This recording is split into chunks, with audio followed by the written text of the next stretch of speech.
Shri Vinod Kumar Jain, Manju Jain, Ajay Ritu Jain, Gurugram. Shrimati Vinod Kumari Jain, Sandeep Komal Jain, Abhishek Prerna Jain, Arhan Jain, Adiray Jain, Abhiray Jain, 20/7, Rajpur road, civil lines. Shri Sanjay Jain, Nidhi Jain, Ayush, Asmita, Banarasi Das estate, Delhi.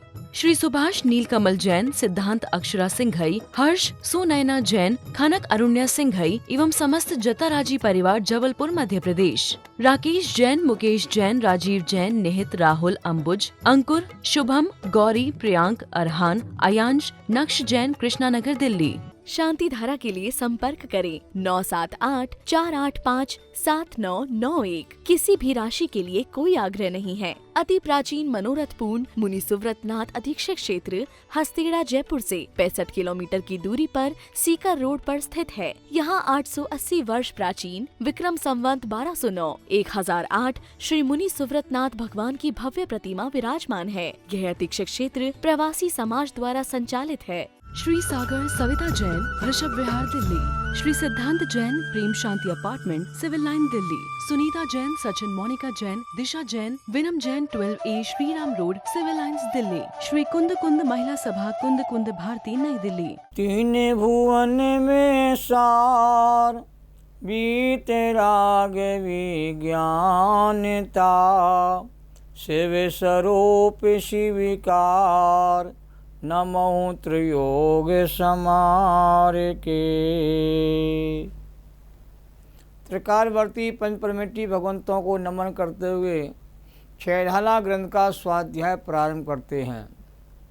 छहढाला ऐसा अद्भुत ग्रंथ है कि संपूर्ण जिनागम का सार संक्षेप में छहढाला ग्रंथ में कवि ने लिपिबद्ध कर दिया है। और छहढाला ग्रंथ के स्वाध्याय में निपुण होने के बाद हम जिनागम का कोई भी ग्रंथ पढ़ करके उसके मर्म को ग्रहण कर सकते हैं। 47 से अधिक ग्रंथों का निचोड़ इस ग्रंथ में कहते हैं विद्यमान है। इससे छहढाला ग्रंथ से ही स्वाध्याय की शुरुआत मुख्य रूप में की जाती है। और हम सबका सौभाग्य के छहढाला ग्रंथ का स्वाध्याय करने का अवसर हम सबको घर बैठे ही प्राप्त हो रहा है। आज मंदिरों में सात सभाएं धीरे धीरे लुप्त होती जा रही हैं और लोग घरों में बैठकर के ही स्वाध्याय की प्रक्रिया को प्रारंभ कर रहे हैं। समय का दौर ऐसा आ गया है और घर बैठे जिनवानी माता आपके पास पहुंच रही है, पर हमारे पास समय नहीं है कि हम लोग घर बैठे जो स्वाध्याय का लाभ मिल रहा है उसका पूरा लाभ उठा सकें। सबको स्वाध्याय से प्रेम करना चाहिए। बिना स्वाध्याय के उसका जीवन सफल नहीं होता। जीवन का निर्माण स्वाध्याय से ही होता है। स्वाध्याय का अर्थ है स्वयं अधि और आय, अपने आत्मा को जानना, अपने आत्मा को जानने का उपाय सीखना, अपने आत्मा की प्राप्ति के लिए समर्पित होना, ये तो स्वाध्याय है। स्वाध्याय में नहीं जोड़ेंगे तो जीवन का निर्माण कैसे होगा। इसलिए स्वाध्याय में रुचिवंत हम बनने का प्रयास करें। चौथे नंबर की ढाल चल रही है। 4 प्रकार के शिक्षाव्रतों का विशेष वर्णन किया जा रहा है और 3 प्रकार के शिक्षाव्रतों का वर्णन यहाँ पर कहते पूरा हुआ है। पहला शिक्षाव्रत सामायिक, धर्म और समता भाव सदा सामायिक करिए। भोग और उपभोग नियम कर ममत निवारें। पर चतुष्टय माई पाप तज पुरुषन धरिए। ये 3 प्रकार के शिक्षाव्रत की चर्चा हो गई है। अब चौथा शिक्षाव्रत है अतिथि समविभाग शिक्षाव्रत। मुनि को भोजन दे फिर निज करई आहारे। कि मुनिराज एलक, क्षुल्लक, आरिका, प्रतिमाधारी त्यागी वृत्तियों को यथा योग भक्ति पूर्वक कहते आहार देना, ये अतिथि समविभाग शिक्षाव्रत कहलाता है। यद्यपि छंद में मुनिराज का ही उल्लेख है, तथापि जिन लिंग के धारक सभी महावृत्तियों का पंचम वर्तनवर्ती वृत्ति इसमें शामिल करना चाहिए। अतिथि संवाद व्रत के धारक को मुनियों को आहार दे करके फिर स्वयं भोजन करना चाहिए। और मुनियों को आहार नवदा भक्ति पूर्वक ही दिया जाता है। पड़गाहन करना ये पहली नवदा भक्ति है। हे स्वामी अत्रो अत्रो तिष्ठो तिष्ठो, ये आह्वान करने की प्रक्रिया है। पड़गाहन की प्रक्रिया है, आहार जल शुद्ध भोजनशाला में प्रवेश कीजिए। पड़गाहन के बाद उच्चासन की, मुनिराज को ऊंचा आसन प्रदान किया जाता है, पर पादों का प्रक्षालन होता है, पर पूजा की जाती है, पर नमस्कार किया जाता है, पर मन वचन काया की शुद्धि की जाती है, पर आहार की शुद्धि। ये नवदा भक्ति पूर्वक आहार मुनिराजों को दिया जाता है, और मुनिराजों से बड़ा अतिथि और कोई नहीं होता। सकल परमात्मा अरहंत भगवान कवलाहार आहार लेते नहीं हैं, कवलाहार से रहित होते हैं। मात्र नवदा भक्ति पूर्वक आहार निर्गंत मुनिराजों को दिया जाता है। जिन शासन में मुनियों की महिमा कहते अपरंपार है, और परमात्मा के सबसे श्रेष्ठ और ज्येष्ठ पुत्र के रूप में उनका सम्मान आदर किया जाता है। उन्हें चलते फिरते सिद्ध भगवान की उपमा दी जाती है। चलते फिरते सिद्धों से गुरु चरणों में शीश झुकाते हैं, हम चलें आपके कदमों पर, बस यही भावना पाते हैं। ऐसे ऐसे मुनिराजों के भजन आपने सुने होंगे। ऐसे मुनिवर देखे वन में, जाके राग देश नहीं मन में। उन मुनिराजों की शांत मुद्रा को देख करके भक्त कहते भाव विभोर हो जाता है। निर्ग्रंथों का मार्ग मुझे प्राणों से प्यारा है, दिगंबर वेश धारा है। ये अद्भुत अलौकिक मार्ग है। कोई सूरवीर ही इस भेष को अंगीकार करता है। वीतरागी निर्गंत गुरुओं की छवि न रखते ही जीवों के पाप कहते नष्ट हो जाते हैं। श्रावक को कितना हर्ष होता है, वो भाव विभोर हो जाता है। मुनिवर आज मेरी कुटिया में आए हैं, चलते फिरते सिद्ध प्रभु आए हैं। हाथ कमंडल बगल में पीछी है, मुनिवर पर सारी दुनिया रीझी है। नगन दिगंबर मुनिवर आए हैं, अत्रि अतिष्ठो हे मुनिवर भूमि शुद्धि कराए हैं। ऐसी कितनी महिमा वाले भजन हम लोग कहते दिन रात कहते सुनते हैं। मुनिराज का मंगलमय आगमन हमारे साधे पुण्य कर्म के योग से होता है, और प्रासुक जल से उनके चरण पखाड़ते हैं तो गंधोदक जैसा कहते पावन हो जाता है। और शुद्ध भोजन के ग्रास देते समय श्रावक अत्यंत हृदय से कहते हैं निर्मलता को, शुद्धता को प्राप्त होता है। अद्भुत अलौकिक आहार दान की विधि है जैन दर्शन में, जो विश्व में कहीं भी ऐसी आहार दान की विधि देखने में नहीं आती है। 46 प्रकार के दोषों को टाल करके और 32 प्रकार के अंतरायों को टाल करके आहार दान की विधि जैन दर्शन में कही गई है। श्रावक के हर्ष उल्लास की कोई सीमा नहीं होती है।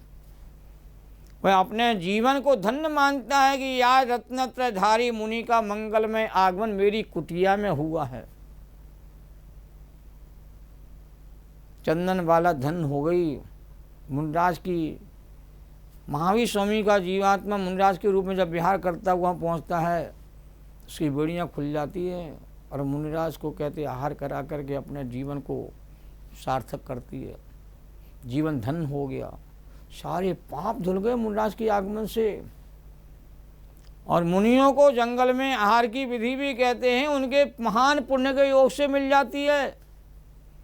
राम और सीता ने वन में विचरण करते हुए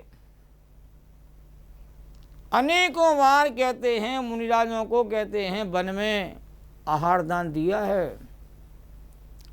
भरत चक्रवर्ती भी मुनियों के आहार कराने के लिए महल के बाहर हर दिन बाहर निकलते थे, मुनिराज का इंतजार करते थे। कोई कहते हैं मुनिराज यहाँ से विहार करता हुआ यदि निकलेंगे तो पहले मुनिराज को आहार कराएंगे, उसके बाद स्वयं भोजन ग्रहण करेंगे। मुनिवर का आगमन हो तो उन्हें आहार करा के भोजन ग्रहण करूंगा।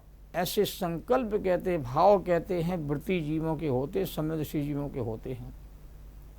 और पंचम गुणतान वृत्ति जिन्हें परमात्मा के मंझेले पुत्र कहे जाते हैं, और सम्यदिट्टी जीव सबसे छोटे पुत्र कहे गए हैं।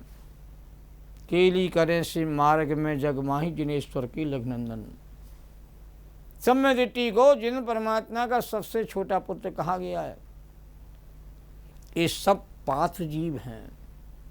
मुनिराज उत्तम पात्र होते हैं, वृत्ति श्रावक मध्यम पात्र होते हैं, और सम्यदिट्टी जीव को कहते हैं जघन्य पात्र की संज्ञा दी है।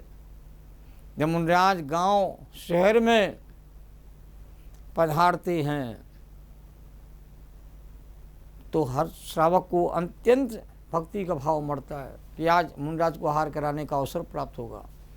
जब मुनिराज गांव शहर में नहीं होते हैं तो श्रावक जन साधर्मी जनों को, सम्यदिट्टी जीवों को, वृत्ति जीवों को आहार करा करके कहते प्रसन्नता का अनुभव करते हैं। दातार के 7 गुण कहे गए, देने वाले दातार के 7 गुण होते हैं। श्रद्धा का भाव होना चाहिए, जिनको आहार दे रहे हैं उनके प्रति श्रद्धा का भाव हो, संतोष भाव,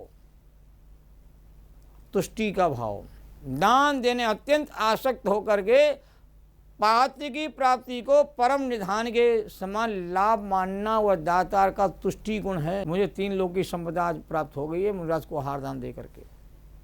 भक्ति माने प्रमाद रहित, ज्ञान सहित, शांत परिणामी होकर के पात्र की भक्ति में कहते हैं प्रवर्तन करना।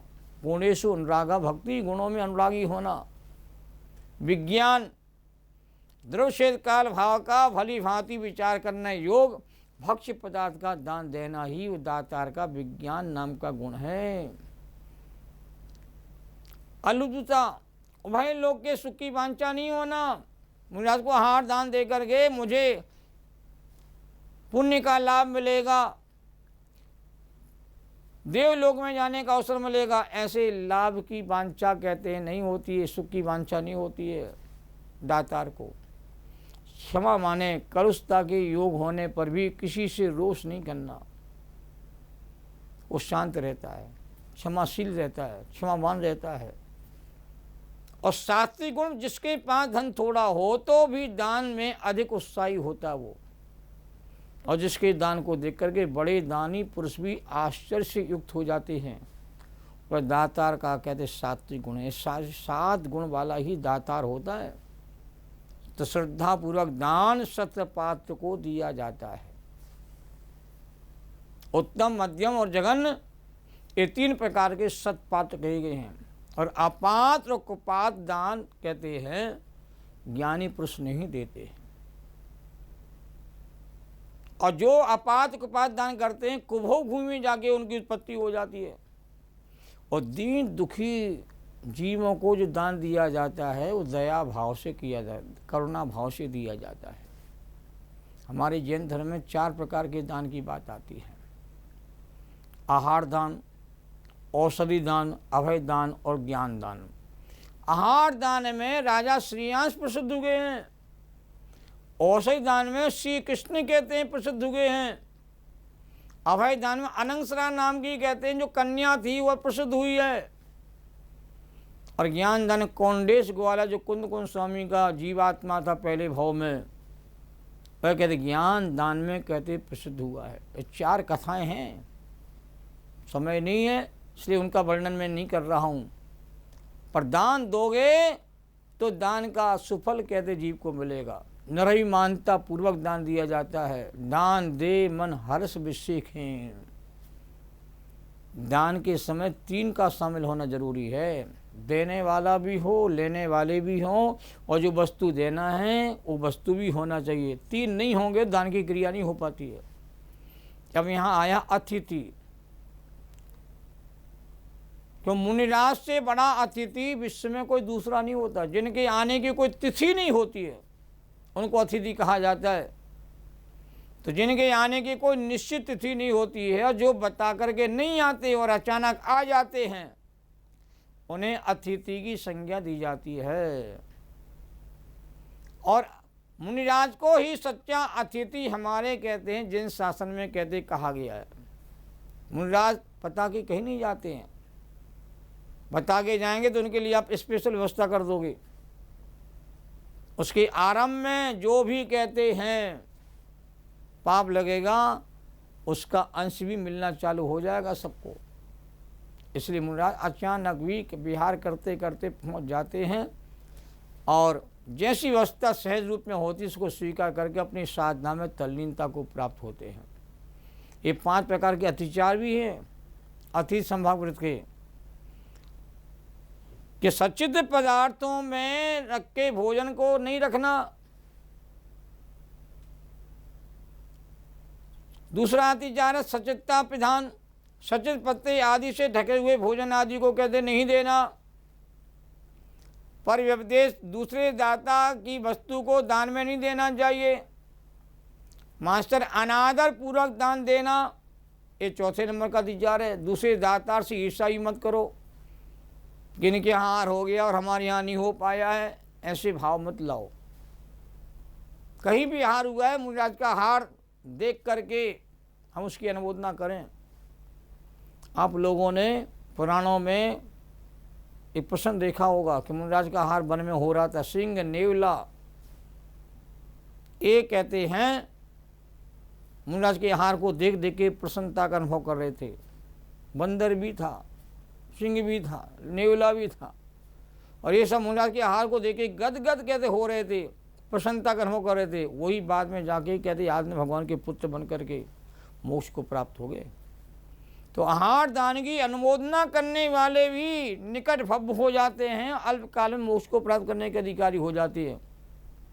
और जो तीर्थंकर मुनिराज का आहार जिस घर में हो जाता है, वो जीव भी निर्माण को मोक्ष को प्राप्त करने का अधिकारी बन जाता है। तो 5वां अतिचार है योग काल का उल्लंघन कर अकाल में मुनिराजों को आहार देना, ये भी कहते अतिचार है। तो आचार्य समदेव ने अतिथि संभाग शिक्षापद को श्लोक नंबर 111 में वैयावर्त नाम दिया है। दानम वैयावर्त्यम धर्माय तपोधनाय गुण निधे, कि रत्नत्र रूपी गुणों के निधान परम वीतरागी दिगंबर यतियों को दातार व पाठ की धर्म प्रवृत्ति चलाने के लिए आहार दान देना और वीतराग मुनियों की कहते वैयावर्ती है। ज्ञान के उत्तम सुपात्र कहते निर्गंत मुनिराज हैं, जो अंतरंग और बहिरंग परिग्रह से कहते रहित हैं, ज्ञान और ध्यान तप में लीन रहते हैं और वीतरागी निर्गंत गुरुओं की वैयावर्ती की प्राप्ति का सौभाग्य महान पुण्य के योग से कहते हैं जीवों को कहते प्राप्त होता है। तो मुनिराज को भोजन दें फिर निज करें आहारें, ये भावना हमारे सबके मन में होना चाहिए। तो हम लोग अतिथि संभाग व्रत का पालन करते हुए अपने का वृत्ति जीवन जीने का प्रारंभ करेंगे। सहजानंदी शोध स्वरूपी अविनाशी में आत्मस्वरूप, ज्ञानानंदी पूर्ण निराकुल सदा प्रकाशित चेतन रूप, सदा प्रकाशित चेतन रूप। द्वासांग जिनवाणी माता को नमन और वंदन, सभी साधर्मी जनों को सादर जय जिनेन्द्र।